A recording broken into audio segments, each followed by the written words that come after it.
Okay, so in last class we have completed the maintenance management of unit 5. ठीक है, production and operation management unit 5 का एक topic था maintenance management that we have already completed. Now coming to the next topic of unit 5, that is industrial safety and safety management. ठीक है, so safety and safety management is important. Why? Because अगर safety और safety management से related education जो है workers को या फिर वर्किंग प्लेस में नहीं दिया जाएगा तो क्या होगा? एक्सीडेंट्स होंगे, हजार्ड्स होंगे, एंड बिकॉज ऑफ दैट क्या होगा? बहुत सारे लॉसेस होंगे to the employer and also to the employees और लेबर्स. ठीक है, so can you quote any industrial hazard जो अभी हुआ हो, जो आपको याद हो एग्जाम्पल के लिए? Can you coat?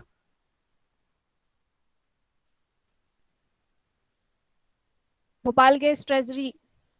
Have you heard about Bhopal gas tragedy? Yes, ma'am. Yes, ma'am. क्या हुआ था उसमें? किन्होंने कुछ सुना है उसके बारे में? बताओ क्या हुआ था, क्या कंपनी थी?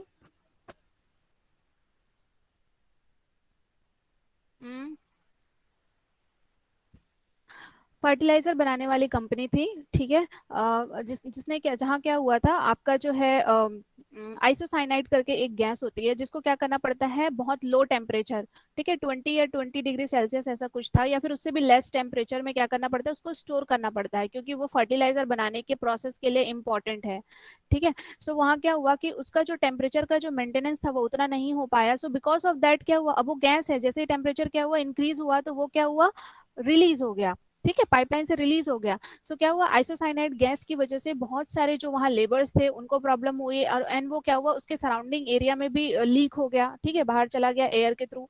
तो वहाँ पे जो आसपास में रहने वाले लोग थे भोपाल में, जहाँ पे वो प्लांट था, फर्टिलाइजर प्लांट, ठीक है, उसके आसपास में रहने वाले लोगों को भी प्रॉब्लम हुआ, आई में इरिटेशन हुआ, बहुत सारे लोग क्या होगी कि आई साइड चली गई, बहुत सारे लोग ब्लाइंड हो गए, एंड उसकी वजह से अदर हेल्थ हजार्ड हुए. ठीक है, एंड नोज में भी प्रॉब्लम हुआ बिकॉज ऑफ दैट कि बॉडी नोज की वजह से इनहेल करके वो बॉडी में चला गया, उसकी वजह से भी प्रॉब्लम हुआ. सो अभी एट प्रेजेंट टाइम जो भोपाल गैस ट्रेजेडी की वजह से जो हजार्ड हुआ था, उस हजार्ड का effect still peoples are facing. ठीक है, पीपल अभी भी फेस कर रहे हैं. अभी जो न्यू बॉर्न बेबीज हो रहे हैं उनमें बहुत सारे डिस्टॉर्शंस हो रहे हैं, उनके आई साइड प्रॉपर नहीं है, आई वीक है, या बॉडी में किसी अदर टाइप का डिफॉर्मेशन है. ठीक है, सो बिकॉज ऑफ दैट ये सारी चीज़ों को हमको अवॉइड करने के लिए क्या जरूरत है? हम इंडस्ट्री में इंडस्ट्रियल सेफ्टी या सेफ्टी मैनेजमेंट को फॉलो करें. ठीक है, so effective method of obtaining the good result in both productivity and economy is through the safety and health education at the working place. सबसे पहले हमको क्या करना चाहिए? सेफ्टी एंड हेल्थ से रिलेटेड एजुकेशन देना चाहिए हमको वर्क प्लेस में, कि आपका हेल्थ कैसा होना चाहिए, क्या क्या हेल्थ की रिक्वायरमेंट है, ये सारी जो चीज़ें हैं आपको फुलफिल करना चाहिए. कि बेसिकली जो लेबर वर्कर काम कर रहे हैं उनका जो हेल्थ है वो प्रॉपर लेवल में होना चाहिए, वो फिट होने चाहिए. एंड उनको सेफ्टी इक्विपमेंट्स के बारे में नॉलेज देना चाहिए कि हमको कौन कौन से वर्क करते समय क्या क्या चीज़ों के बारे में प्रिकॉशंस रखने हैं, कौन कौन से सेफ्टी इक्विपमेंट्स हमको यूज करने हैं. ठीक है, so studies of occupational hazard in modern industry reveal that healthy body leads to the healthy work. ठीक है, एक बॉडी जितना हेल्दी होगा, जिसका प्रेजेंस ऑफ माइंड जितना अच्छा होगा, वो प्रॉपर वर्क कर सकता है, उसको किसी भी तरह का हेल्थ में प्रॉब्लम नहीं है, किसी भी टाइप का पेन नहीं है, कोई हेडेक नहीं है, एंड नोजिया नहीं है. सो उससे क्या होगा? हेल्दी बॉडी है तो आप क्या है, वर्कर जो है अच्छे तरीके से, इफिशियंट तरीके से वर्क कर सकेंगे.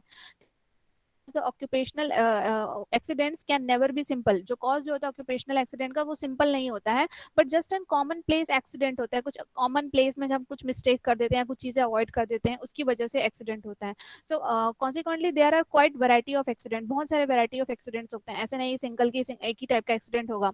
ठीक है, सो statistics shows that most common cause of an accidents are not by the dangerous machines or nor the mostly dangerous substances like explosive and inflammable liquids. ठीक है, ये बोल रहा है कि आपके जो एक्सीडेंट्स होते हैं वो जरूरी नहीं होते हैं कि वो डेंजरस मशीन या फिर जो डेंजरस सब्सटेंसेस एक्सप्लोजिव है या केमिकल है या इनफ्लेमेबल लिक्विड की वजह से हो. वो किस वजह से होते हैं? बिकॉज हम क्या करते हैं, कुछ ऑर्डिनरी एक्शन करते हैं या कुछ ऐसे एक्शंस करते हैं जिनमें हम ध्यान नहीं देते हैं, या फिर हम कुछ चीज़ों को अवॉइड करते हैं. ठीक है, सो बिकॉज ऑफ दैट क्या होता है, हमारा एक्सीडेंट है वो ऑकर होता है. जैसे कुछ चीजें ऊपर से नीचे गिर गई जिसके लिए हमने प्रॉपर हैंडलिंग सिस्टम नहीं लगाया था.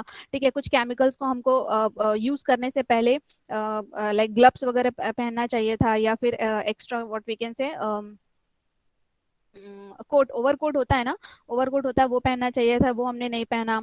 ठीक है, कहीं से हमको स्टम्बलिंग मतलब होता है कहीं से हम चल रहे थे, हमारा ध्यान नहीं था, कहीं पे ठोकर लग गई तो हम किसी मशीन में जा गिरे, या किसी मशीन से ही हमको ठोकर लग गया तो हमको कहीं बॉडी में इंजरी हो गई, कहीं से फॉलिंग हो गया, कुछ गिर गया, फॉल्टी हैंडलिंग ऑफ गुड्स, ठीक है, आपने जो गुड्स को प्रॉपर तरीके से हैंडल नहीं किया, या फिर आपने यूज ऑफ हैंड टूल्स, ठीक है, आपने हैंड टूल्स को प्रॉपर तरीके से यूज नहीं किया, और being struck by falling objects, या फिर कुछ ऐसी चीजें थी जो गिर रही थी उसकी वजह से आप वहां क्या के फंस गए, ठीक है, इसकी वजह से सब एक्सीडेंट्स होते हैं। So millions of accidents occur every year, बहुत सारे एक्सीडेंट्स जो होते हैं एवरी ईयर ऑकर होते हैं। This is not only talking about the India, this is talking about the whole world. So statistics have shows that 90% of accidents have been there which could be avoided, ठीक है, यहाँ पे 98% accidents ऐसे हैं जिनको हम क्या कर सकते हैं, अगर हम safety and health and education ये सब प्रॉपर तरीके से देंगे तो हम उनको अवॉइड कर सकते हैं। Only 2% of accidents are there which were like unavoidable होते हैं, जिनको हम अवॉइड नहीं कर सकते, वो होना है तो होना ही है। ठीक है, लेट अस सपोज ऐसा कोई एक्सीडेंट हो जा रहा है because of the earthquake, earthquake की वजह से कोई मशीनरीज है वो फॉल हो गई या गिर गए, तो इसको हम अवॉइड नहीं कर सकते। बट ऐसे कुछ एक्सीडेंट्स है जो because of careless nature of a labour या careless nature of a management या प्रॉपर मेंटेनेंस नहीं हुआ, इस वजह से हो रहा है, तो उसको हम क्या कर सकते हैं, क्योर कर सकते हैं, उसको हम अवॉइड कर सकते हैं। ठीक है, सो एट रिसेंट एक और इंडस्ट्रियल हजार्ड का एक केस आया था, एक स्टायरीन गैस लीक हो गई थी। कहाँ से लीक हुई थी? करंट का न्यूज है, न्यूज़पेपर पढ़ते हैं आप लोग? बताइए। अभी एक करंट की न्यूज है, 4-5 मंथ्स ओल्ड का ही एक न्यूज होगा। मैं एक आपको हिंट भी दे देती हूँ, स्टायरीन गैस लीक हो गई थी, कौन से फैक्ट्री से और कौन सा प्लेस था? Tell me quickly, do you know? अगर जानते हो तो बताओ, if don't know then tell me that ma'am we don't know, so that I can proceed. Ma'am, ये हाँ, विशाखापट्टनम वाला बता रहे हैं क्या?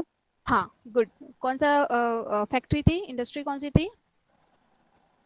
इंडस्ट्री तो रिकॉल नहीं कर पा रही हूँ, फार्मा समथिंग कुछ रिलेटेड था उससे। नहीं, इट इज एलजी पॉलीमर, ठीक है, एलजी पॉलीमर, जो एलजी के जो आपके प्रोडक्ट्स बनते हैं उसमें जो बाहर की जो प्लास्टिक कोटिंग होती है, या व्हाट वी कैन से, जैसे कि हमने अगर एक फ्रिज खरीदा तो फ्रिज जो पूरे मेटल का नहीं होता, उसके बाहर की जो कोटिंग होती है वो अलग मटेरियल की होती है। जैसे आपने एसी खरीदा तो एसी का जो बाहर का मटेरियल होता है वो it's like a polymer kind of material को मिक्स करके बनाया जाता है, तो वो कौन सी कंपनी थी? LG polymer. एंड जो आपका जो है विशाखापट्टनम में प्लेस थी, ठीक है, वो फैक्ट्री जहां से स्टायरीन गैस लीक हुआ था, ठीक है, STYREN, स्टायरीन गैस जो है लीक हुआ था। It is also kind of gas जिसको क्या करना पड़ता है, लो टेम्परेचर में हमको स्टोर करने करके रखना पड़ता है, लेट से लेस देन 20 डिग्री सेल्सियस, ठीक है, क्योंकि ये सारे गैसेस क्या होते हैं, इन फ्लेमेबल होते हैं, ठीक है, ये क्या करते हैं, क्या कहते हैं, जैसे ही टेम्परेचर इंक्रीज होता है तो ये क्या करते हैं, रिलीज हो जाते हैं एयर में, तो हमको क्या करना पड़ता है, इसको लो टेम्परेचर में या कोल्ड टेम्परेचर में, less than 20 degree Celsius, let's say for an example, ऐसे में स्टोर करके रखना पड़ता है। सो जैसे ही क्या होता है, हम किसी भी तरह का केयरलेस करते हैं और टेम्परेचर जो है, अगर उस पाइपलाइन में जहाँ पे वो गैस प्रेजेंट है वहां पे अगर टेम्परेचर थोड़ा भी इंक्रीज होता है तो ये सारे गैसेस क्या होते हैं, आपके रिलीज हो जाते हैं to the atmosphere. And because of this क्या हुआ था, बहुत सारे जो आसपास में जो विजाक का जहाँ पे उसका इंडस्ट्री था उसके आसपास के लोग क्या हुए थे, फेंट होके गिर गए थे, ठीक है, एंड कुछ लोगों की तो डेथ भी हुई थी। ठीक है, so this is the example. ठीक है, आप एग्जाम्पल वहां पे कोट भी कर सकते हैं। Now next is the losses due to the accident, की एक्सीडेंट की वजह से क्या क्या लॉसेस होते हैं। So there can be two kind of losses because of the accidents which were happening in the industry. First one is the direct loss, second one is the indirect loss. So let us see what is direct loss. So direct loss means the losses which are directly beard by the employer. क्या होता है, employer उसको directly beer करता है, जैसे which he have to pay to the worker as a compensation and may include the such expenses as a medical expenses and this can be measured. ठीक है, जो डायरेक्ट है तो डायरेक्ट मींस ऐसे losses जिसको हम मेजर कर सकते हैं एंड जिसको क्या करता है, एम्प्लॉयर खुद में बियर करता है। जैसे कि अगर कोई वर्कर है, अगर कोई इंजर्ड हो गया वो वर्कर, तो उसको क्या करना है, उसका जो मेडिकल से रिलेटेड एक्सपेंसेस है, ठीक है, उसका हॉस्पिटल का खर्चा, उसके मेडिसिन का खर्चा, ठीक है, उसके बेड का खर्चा, एंड उसको ऑल्सो थोड़ा सैलरी एज अ कॉम्पनसेशन भी देना पड़ता है, क्योंकि वो अगर उसका एक्सीडेंट हुआ है बिकॉज ऑफ इंडस्ट्रियल डिफेक्ट, या फिर वो इंडस्ट्री में काम कर रहा था उस समय उसको कोई प्रॉब्लम हो गया या एक्सीडेंट हो गया, तो उसकी वजह से जो भी उसका वेज में लॉस होता है, उसको मेडिकल में, मेडिकल की जो चीजें रिक्वायरमेंट है, उसको हॉस्पिटल से रिलेटेड जो मेडिसिन वगैरह की रिक्वायरमेंट है, वो सबका पैसा देना पड़ता है एम्प्लॉयर को. So that are direct losses. Now come to the second, that is indirect losses. So indirect losses are the losses which is kind of unmeasured. ठीक है, जिसको हम मेजर नहीं कर सकते, लेकिन वो क्या करता है, एक टाइप का डैमेज कॉज करता है टू आवर इंडस्ट्री और to our production schedule. So let us see what is indirect losses. So indirect losses include the losses of the time of injured person, loss of the time of his fellow workers, ठीक है, and who stops working at the time of accident to help the worker, and the loss of time of supervision.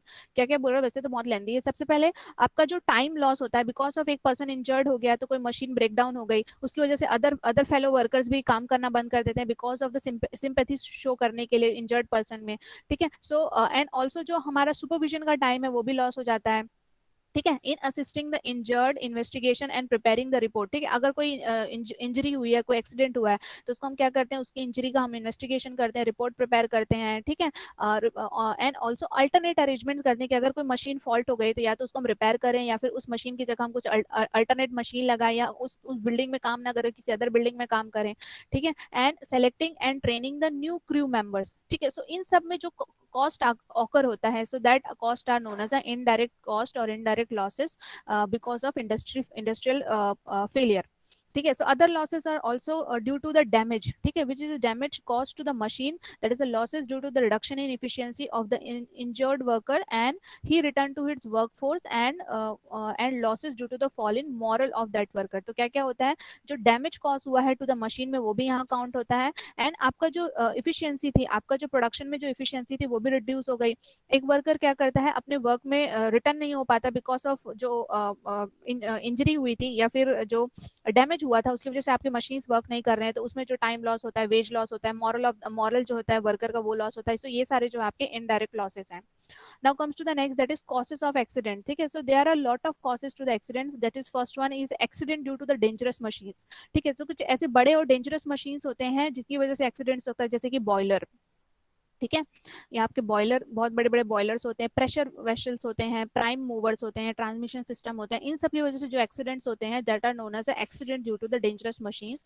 Now next is unsafe physical condition. So unsafe physical condition means आपको proper ventilation देना है, आपको proper lighting की facility देनी है, आपको proper clothing, या फिर जो ऊपर से ग्लव्स पहनते हैं या फिर ओवरकोट पहनते हैं, हेलमेट पहनते हैं, ये सब चीजें अगर नहीं दे रहे हैं आप अपने लेबर को, तो उसकी वजह से क्या हो सकता है, एक्सीडेंट हो सकता है. जैसे लिखा है improper illumination, improper ventilation and unsafe clothing. Now next is moving object. ठीक है, तो कुछ ऐसे मूविंग ऑब्जेक्ट्स होते हैं, समटाइम्स द मूविंग और अ falling object also cause the accident. जैसे कि अगर कोई ऐसा इंडस्ट्री है जहाँ पे कुछ हैवी जो प्रोडक्ट बन रहे हैं, जैसे आयरन स्टील है, तो आयरन स्टील की जब एक बड़ी बड़ी रॉड बनती है, तो उसको हम क्या करते हैं, लिफ्ट करते हैं बड़े बड़े मशीन्स के थ्रू. ठीक है, अब बिकॉज ऑफ वो लिफ्टिंग की वजह से अगर कोई प्रॉब्लम हो गया, या लिफ्ट करने के बाद वो क्या है प्रॉपर प्लेस में नहीं पहुंच पाया, और वहां पे से अगर वो फॉल हो जाता है आयरन रॉड, और अगर उसमें किसी को इंजरी हो जाती है, so that comes under the moving object injuries. Now next is personal factors. So personal factors, this is E na. So personal accidents are which are caused by personal factors, that is lack of knowledge of the workplace and physical weakness like eyesight, hearing, etc. So इसीलिए देखना, जब आपको क्या होता है, recruitment होता है किसी इंडस्ट्रियल सेक्टर में या इंडस्ट्रीज में, तो आपका पूरा फिटनेस टेस्ट होता है या मेडिकल एग्जामिनेशन होता है. वहाँ पे क्या करना किया जाता है, आपका आई साइट चेक किया जाता है, आपका हियरिंग जो है कि वो कितना है वो चेक किया जाता है, आपका फिटनेस लेवल चेक किया जाता है, आपका हाइट, आपका वेट. ठीक है, तो बहुत सारी चीजें जो है वो चेक की जाते हैं. ऑल्सो अगर आपके पास उस पर्टिकुलर इंडस्ट्री से रिलेटेड नॉलेज नहीं है कि वो इंडस्ट्री या वो मशीन कैसे वर्क करती है, so that will also cause the accident. Now next is unsafe acts. ठीक है, अनसेफ एक्ट्स लाइक आपके पास जो भी रूल्स एंड रेगुलेशंस दिए हुए हैं कि आपको ऐसे सेफ्टी मेजर्स को फॉलो करना है, ऐसे सेफ्टी प्रोसीजर्स को फॉलो करना है, अगर आप इसको फॉलो नहीं करते हैं, that will also cause the accident. Like working at unsafe speed. Suppose कोई एक ऐसा लेबर या वर्कर है, उसको अपना काम जल्दी फिनिश करके सपोज हाफ डे में जाना है, तो वो क्या करेगा, अपना स्पीड क्या करेगा, फास्ट कर देगा. तो अब स्पीड वो अपना फास्ट कर रहा है, बट मशीन अपनी स्पीड क्या है, अपने पेस से वर्क करेगी, so because of that accident हो सकता है. Loading machine beyond the capacity. At present आप देख रहे हो कि ऐसे बहुत सारे मशीनरीज होती हैं जो बियॉन्ड कैपेसिटी वर्क कराते हैं, एंड बिकॉज ऑफ दैट क्या होता है, आपका जो प्रोडक्शन शेड्यूल है वो ब्रेक डाउन हो जाता है। ठीक है, and not using the safety devices, जैसे आपके पास टोंग है, ठीक है, उठाने के लिए, अगर कोई हॉट ऑब्जेक्ट है तो उसको उठाने के लिए टोंग है, जैसे हम किचन में भी एक टोंग यूज करते हैं आपके जो वेशल्स हैं, जो गर्म चीजें हैं उसको उठाने के लिए। ठीक है, ऐसे बहुत सारे सेफ्टी इक्विपमेंट्स होते हैं, सेफ्टी डिवाइसेस होते हैं, उनको यूज नहीं कर रहे हैं, then also that also cause the accident. Adopting the unsafe procedure, ठीक है, आपके पास एक प्रोसीजर होता है किसी भी इंडस्ट्री में काम करने के लिए, अगर आप उस प्रोसीजर को फॉलो नहीं करोगे so that will also cause accident.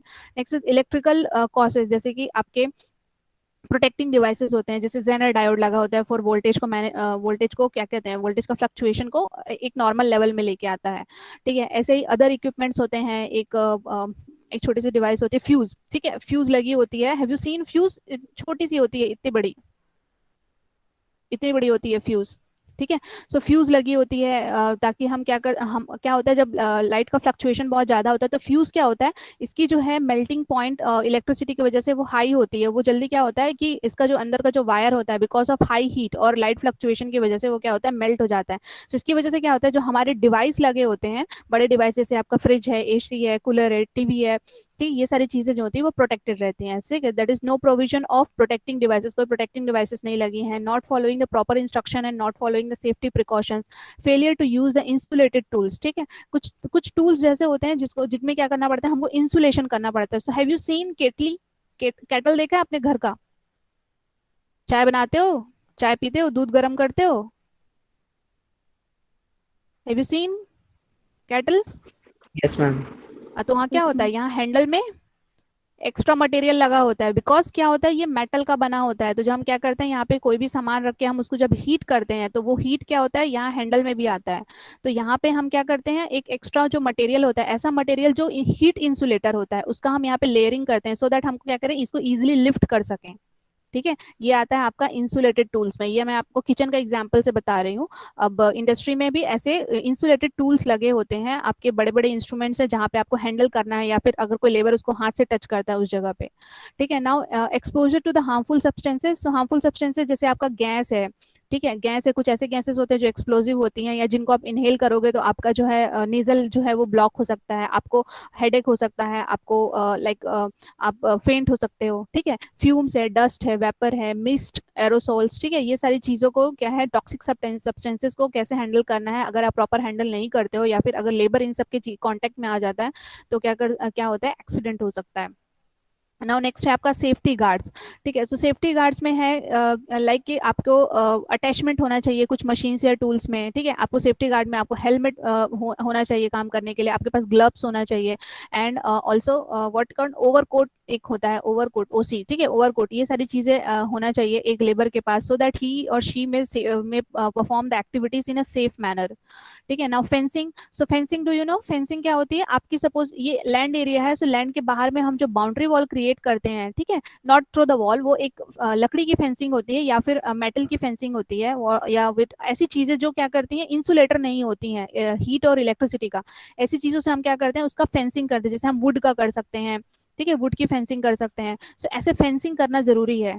ठीक है, so it is not possible to avoid the safety guards machines, then the near about area should be fenced off। ठीक है, फेंसिंग करना मतलब बाहर एक बाउंड्री की तरह क्रिएट करना, जैसे बीच में वो बड़ा मशीन है जैसे कि बॉयलर है, हैवी मशीनरीज है, हैवी मूवर्स है, तो उसके आसपास क्या करेंगे हम लोग, फेंसिंग क्रिएट कर देंगे कि इस पर्टिकुलर एरिया में, यहाँ जो बीच में जो एरिया दिख रहा है यहाँ पे लेबर ना जा सके, क्योंकि अगर यहाँ गया और सपोज बॉयलर बहुत गर्म है तो हो सकता है कि जो लेबर है उसको बर्निंग हो जाए।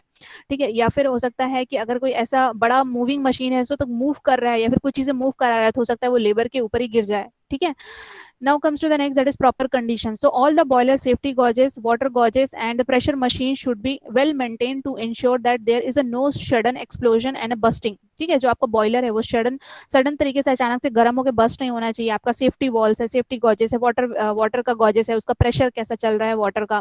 ठीक है, अगर गैस यूज हो रहा है तो गैस के लिए प्रॉपर प्रेशर गॉज होना चाहिए। ठीक है, एंड सबको ध्यान रखना है कि ये कभी भी ओवर हीट ना हो या फिर ओवरफ्लो ना हो किसी भी चीज में, प्रेशर कभी भी एक जो प्रिस्क्राइब्ड लिमिट होता है उससे कभी भी ज्यादा ना हो। नेक्स्ट है आपका हॉइस्ट, क्रेन और लिफ्ट। ठीक है, so the equipment should be in the sound construction and should be tested from the time to time. ठीक है, हॉइस्ट मतलब होता है कि जो आपके फ्यूम्स है उनको निकालने का जो जगह होता है, that is called the hoist. फिर crane, as you all know, जो सामान लिफ्ट करने के लिए यूज होता है, ये अदर लिफ्टिंग डिवाइसेज, ये सब क्या होना चाहिए, प्रॉपर कंस्ट्रक्शन में होने चाहिए, प्रॉपर तरीके के होने चाहिए, and should be tested from the time to time, कि उनमें किसी भी टाइप का क्या कहते हैं, फॉल्ट तो नहीं आ रहा है। ठीक है, अभी खत्म ही नहीं हुआ है। Oh, next is physical condition. So physical condition में क्या क्या है कि आपके पास जो है सफिशिएंट इल्यूमिनेशन होना चाहिए, कि लाइटिंग, वेंटिलेशन, ये सब प्रॉपर होना चाहिए। Floor should be free from the oil and grease. ठीक है, आपके फ्लोर में किसी भी टाइप का ऑयल एंड ग्रीस नहीं होना चाहिए, अदरवाइज क्या होगा, लेबर स्लिप हो जाएगा, या आपकी जो मशीनरीज वर्क कर रही हैं वो भी वहाँ पे प्रॉपर तरीके से वर्क नहीं कर पाएंगी, वो भी स्लिप हो जाएंगी। ठीक है, and they should be kept clean. In fact there should be a proper housekeeping, एक प्रॉपर हाउस कीपर होना चाहिए, जो क्या करेगा एवरी डे आपका जो फ्लोर एरिया है आपके इंडस्ट्री का, उसको क्या करेगा, साफ करेगा। ठीक है, स्वीपिंग का काम करेगा, झाड़ू लगाएगा, पोछा करना है, ऑयल है, अगर ऑयल गिरता है तो ऑयल की सफाई करना है। ठीक है, ऑयल का ग्रीजिंग, जो ग्रीस हो जाता है ना ऑयल को गिरने के बाद, उसको कैसे साफ करना है ये पता होना चाहिए। नेक्स्ट है आपका सेफ्टी आइटम। सेफ्टी आइटम से बूट्स। ठीक है, जो एक मोटा वो वाला होता है, शू होता है, ठीक है, उसको बोलते हैं बूट्स। ठीक है, वो पहनना पड़ता है। ग्लव्स है, आपके गॉगल्स हैं, आपके एप्रन है, क्लॉथिंग है। ठीक है, ये सारी चीजें सेफ्टी आइटम के लिए प्रोवाइड करनी चाहिए लेबर को। नेक्स्ट है आपका रिपेयर वर्क। ठीक है, अगर ऐसी कोई मशीन्स हैं जो एक ब्रेकडाउन में चली गई हैं, या फिर पर्टिकुलर टाइम के बाद उनको मेंटेनेंस की जरूरत है, तो उनको क्या करना चाहिए, हमको रिपेयर करना चाहिए before running that machines for further. ठीक है, अगर उसको ज्यादा और चलाना है तो उसको क्या करना चाहिए, प्रॉपर टाइम में मेंटेनेंस करना चाहिए। ठीक है, नेक्स्ट है tools. So all the tools should be kept in a proper location या प्रॉपर प्लेस। जैसे मैंने बताया था कि जो पाना होता है, ठीक है, एक ही पाने से काम नहीं चलता, बहुत सारे पाना की जरूरत पड़ती है। तो सारे जो टूल्स है, मशीन है, स्क्रू ड्राइवर्स है, पाना से, ऐसे छोटे छोटे टूल्स होते हैं, वो सबको क्या करना है, हमको एक जगह रखना है। हॉट मटेरियल, जो भी हॉट मटेरियल है, ठीक है, जिनको आप लिफ्ट कर रहे हो, उनके लिए प्रॉपर हैंडलिंग डिवाइस होना चाहिए, प्रॉपर कन्वेयर बेल्ट होना चाहिए उसको पास कराने के लिए, कोई हॉट डिवाइसेस है तो। ठीक है, एंड और अदर उसको क्या लिफ्ट करना है आपको किसी हॉट डिवाइस को, ठीक है, या फिर हॉट मटेरियल को, तो उसके लिए लिफ्टिंग आपको प्रॉपर होना चाहिए। ठीक है, ट्रेनिंग, आपको वर्कर्स को टाइम टू टाइम ट्रेनिंग देना है कि क्या क्या करेक्ट प्रोसीजर है, उनको बार बार एजुकेट करना है कि उनको सेफ्टी नॉर्म्स या सेफ्टी मेजर्स को फॉलो करना है। फायर हजार्ड्स, ठीक है, फायर हजार्ड्स हो सकते हैं, सो स्पेशल केयर देना चाहिए फायर से रिलेटेड, या फिर अगर कोई ऐसी इंडस्ट्री जहाँ पे इनफ्लेमेबल गैसेस प्रोड्यूस हो रही हैं, एंड जो क्या कर सकते हैं, किसी भी टाइप का डैमेज कॉज कर सकते हैं, उस केस में हमको क्या करना है, फायर एक्सटिंग्विशर जो है वहां लगाना है एट सुटेबल प्लेस। ठीक है, सिर्फ पूरी इंडस्ट्री में सिर्फ एक नहीं होना चाहिए। ठीक है, अलग अलग प्लेसेस में अलग अलग टाइम पे जहाँ पे जरूरत है, उस हिसाब से फायर एक्सटिंग्विशर प्लेस करना चाहिए। Next is prevention of electric accidents, like electrical insulators आपको लगाने हैं, जो मैंने बताया कि एक फ्यूज होता है, ठीक है, या फिर केटल का एग्जांपल दिया जो इंसुलेटर्स का काम करता है। That should be periodically tested proper, and insulated tools should be use for a testing and repairing the work. And ठीक है, जिसकी वजह से क्या होगा, अगर कुछ एक्स्ट्रा फ्लो होता है इलेक्ट्रिसिटी का, या फिर एक्स्ट्रा हीट होता है, तो आपका क्या जो है सिस्टम जो है वो शट ऑफ हो जाएगा। ठीक है, safety equipment should always be used. Now comes to the next, that is management responsibility. So management की क्या रिस्पॉन्सिबिलिटी है towards the industrial safety and safety equipments. So have you understood till now? अभी तक का सारा topic समझ में आया? Yes, ma'am. Yes, ma'am. Yes. Yes, ma'am. Okay, now come to the next, that is management की क्या रिस्पॉन्सिबिलिटी है। सो देखो, मैनेजमेंट की रिस्पॉन्सिबिलिटी ऐसे बहुत सारी है, जैसे कि बहुत सारे रूल्स एंड रेगुलेशंस या एक्ट्स बनाए गए हैं आपके गवर्नमेंट ऑफ इंडिया के द्वारा, जिनको क्या करना पड़ता है, एक इंडस्ट्री को फॉलो करना पड़ता है। जैसे कि आपका है फैक्ट्रीज एक्ट है 1948 का, इलेक्ट्रिसिटी इंडियन इलेक्ट्रिसिटी एक्ट है 1884 का, अगर कोई इंडस्ट्री जो इलेक्ट्रिसिटी सेक्टर में वर्क करती है या फिर इलेक्ट्रिसिटी यूज करती है, वो रूल्स फॉलो करना पड़ता है। माइंस एक्ट है, अगर कोई ऐसी इंडस्ट्री है जो माइनिंग से रिलेटेड एक्टिविटी करती है, तो उसको माइंस एक्ट फॉलो करना पड़ता है। इंडियन बॉयलर्स एक्ट है, अगर suppose iron and steel industry, तो जहाँ पे क्या करना पड़ता है आपको, आयरन का जो ओर होता है उसको बॉईल करना पड़ता है, सो दैट आप क्या करो, एक प्योर आयरन एक्सट्रैक्ट कर सको। तो उस केस में आपको क्या करना है, बॉयलर्स एक्ट फॉलो करना है। वर्कमैन कंपनसेशन है, अगर किसी भी तरह का इंजरी हो जाता है, एंड इंजरी की वजह से सपोज वर्कर जो है टेम्पररी या पार्शियल डिसेबलमेंट हो जाता है, उसको किसी भी टाइप का एक्सीडेंट हो गया, तो जो उनको वेज लॉस हो रहा है, उस वेज को पे करने के लिए वर्कमैन कंपनसेशन एक्ट फॉलो करना पड़ता है। पेट्रोलियम एक्ट है इन द सेम वे, ऐसे बहुत सारे एक्ट हैं। वो सारी जो एक्ट हैं या फिर कुछ रूल्स एंड रेगुलेशंस होते हैं जो गवर्नमेंट ऑफ इंडिया फ्रेम करती है, वो सबको क्या करना पड़ता है, मैनेजमेंट को फॉलो करना पड़ता है। ये मैनेजमेंट की रिस्पॉन्सिबिलिटी है।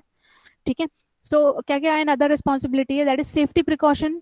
ठीक है, safety precautions have to be taken during the manufacturing process. Tools and machines should have to follow the guidelines of the maintenance. ठीक है, these are like simple words. ठीक है, nothing much to explain. If you have any doubt you can ask. ठीक है, I'm just reading. Standard for proper layout. ठीक है। जैसे मैंने बताया था कि लेआउट आपका क्या होता है, टोटल लैंड एरिया जितना है इसमें आपकी आपका एंट्रेंस कहाँ से है, आपका रॉ मटेरियल कहाँ पे जाएगा, फिर रॉ मटेरियल क्लीनिंग, फिर उसका जो भी अदर प्रोसेसिंग करना है, फाइनल प्रोडक्ट कहाँ पे आएगा, कहाँ पे पैकेजिंग होगा, ये सारा जो लेआउट है ये प्रॉपरली प्लान्ड होना चाहिए। ठीक है। So standard of proper layout, proper lighting and ventilation should be strictly adhere to, training and guidance to be imparted to for the proper use of welding, cutting equipments, power industrial trucks, belt conveyors, firefighting equipments। ठीक है।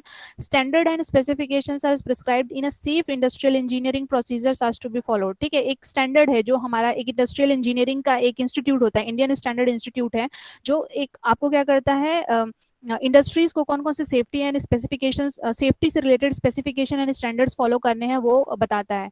ठीक है। उसको follow करना पड़ता है। Now next is classification has to be made on hazardous chemicals, dangerous chemicals। ठीक है। and this is also to be depicted in a pictorial form and a marketing। ठीक है। जो भी hazardous chemical है या ऐसे dangerous chemical है जिनको हम लोग क्या करते हैं, यूज करते हैं for any kind of production में या फिर किसी प्रोडक्टिविटी के वो के लिए, प्रोडक्ट को बनाने के लिए। सो उनको क्या करना है, हमको क्लासीफाई करना है, अलग अलग प्लेसेस में स्टोर करना है। ठीक है। hazardous है तो उसको अलग जगह में, डेंजरस है, बहुत ही ज्यादा डेंजरस है तो उसको एक अलग प्लेस में स्टोर करना है। ठीक है। So next है आपका safety codes of handling the acids and other chemicals should be taught to the workers. Workers को भी बताना है कि कौन सी केमिकल्स कितना सेफ्टी रिक्वायरमेंट है उसको हैंडल करने के लिए। सपोज आप have you seen H2SO4, concentrated H2SO4 किसी ने यूज किया है केमिस्ट्री लैब में? Yes ma'am. अगर देखना ये कपड़े में गिर जाए तो कपड़े में छेद हो जाता है, यस मैम, बर्न हो जाता है ना। यस मैम, तो ये इसके हाथ इसमें केमिकल्स है। सेफ्टी ग्लव्स पहनने पड़ते हैं। हाँ, इसको हैंडल करने के लिए आपको सेफ्टी ग्लव्स पहनना पड़ता है। एंड इसको हैंडल करने के लिए आपको क्या करना पड़ेगा, आपके लेबर या जो वर्कर है उनको प्रॉपर नॉलेज देना पड़ेगा कि H2SO4 है वो भी कंसंट्रेटेड, अगर आपके बॉडी में एक पॉइंट, एक इतना सा भी एक छोटा सा पॉइंट भी गिर जाता है तो आपकी स्किन जो है ऊपर से बर्न हो जाएगी। ठीक है। ऐसा ही हैव यू सीन आपका जो है सोडियम। ठीक है। सोडियम को किस में स्टोर करते हैं, केमिस्ट्री लैब में तो आपने प्रैक्टिकल किया होगा, किसमें मैम स्टोर मिट्टी करते हैं? तेल में, मिट्टी हाँ, तेल में इसको मिट्टी करते तेल हैं। में इसको स्टोर करते हैं। ठीक है। सो ऐसे हैं। नेक्स्ट है आपका personal safety wears equipments are to be provided. तो पर्सनल सेफ्टी में क्या होता है, आपका ग्लव्स है, गॉगल्स है, ओवरकोट है जिसको एप्रन बोलते हैं, ठीक है, हेलमेट है, बूट्स हैं, ये सबको उनको प्रोवाइड करना है। And also should be ensure that this equipments are being used. ठीक है। प्रोवाइड करना ही काफी नहीं है, आपको देखना पड़ेगा कि ये इक्विपमेंट्स लेबर जो है वर्कर यूज कर रहे हैं अपने काम में। ठीक है। During there time of work they are using this equipments. All the standard of building and layout should be adhered to according to the Indian standard institute. ठीक है। जो इंडियन स्टैंडर्ड इंस्टीट्यूट ने बहुत सारे जो है एक लेआउट दिया हुआ है कि एक पर्टिकुलर जो एरिया होता है उसमें कितना एरिया क्लीनिंग के लिए होना चाहिए, कितना वॉशिंग के लिए होना चाहिए, ये सारे जो रूल्स एंड रेगुलेशंस हैं उन सबको फॉलो करना है। ठीक है। Next is specification for protective clothing are to be prescribed by ISI। ठीक है। तो जैसे आपका जो है जो है फर्नेस है या फिर बॉयलर है, ये सब इंडस्ट्री में वर्क कर रहे हैं तो लेबर के लिए स्ट्रिक्टली फॉलोड होता है कि वो क्या करें, किसी भी टाइप का सिंथेटिक या पॉलिस्टर काइंड ऑफ क्लॉथ नहीं पहने। ठीक है। वो क्या पहने, कॉटन पहने, मोटा कॉटन, खादी कॉटन जैसा एक कॉटन आता है, या फिर एक अलग ही तरह का जो एक उनका एक कोट होता है। हैव यू सीन इंडस्ट्री में जो वर्क करते हैं वो वहां जाके कपड़े चेंज करते हैं और एक मोटा कॉटन या मोटा तरीके का एक जो है कपड़े पहन लेते हैं या फिर एक एप्रन पहनते हैं। क्योंकि अगर आपकी इंडस्ट्री जो है बॉयलर है या फर्नेस से रिलेटेड है तो अगर आप कॉमन सी बात है, अब वहां पे क्या है, मशीन बहुत सारे चल रहे हैं तो हीटिंग तो होता ही है एटमॉस्फेयर में।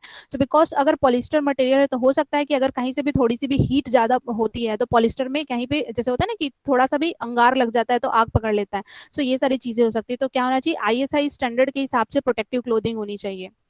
Okay. So now comes to the last, that is the management को क्या क्या रिस्पॉन्सिबिलिटी लेनी चाहिए, मैनेजमेंट को ऐसा क्या क्या चीजें करनी चाहिए, मेक श्योर सो दैट आपका जो है industrial safety should be followed. ठीक है। So first is your cleanliness. So cleanliness के लिए हम क्या कर सकते हैं, हम स्वीपर लगा सकते हैं सो दैट आपका जो फ्लोर एरिया है वो क्लीन रहे। ठीक है। ऑयल है, डस्ट है या फिर जो भी चीज़ें वो क्लीन रहे, आप उसके लिए सेफ्टी प्रिकॉशंस दे सकते हो। ठीक है। डेली स्वीपिंग का काम करा सकते हो, ऑयल एंड ग्रीस को कैसे क्लीन करना है ये सब चीज़ें देख सकते हो। ठीक है। Next is ventilation. So ventilation के लिए आपको क्या होना चाहिए, प्रॉपर वेंटिलेटर होना चाहिए।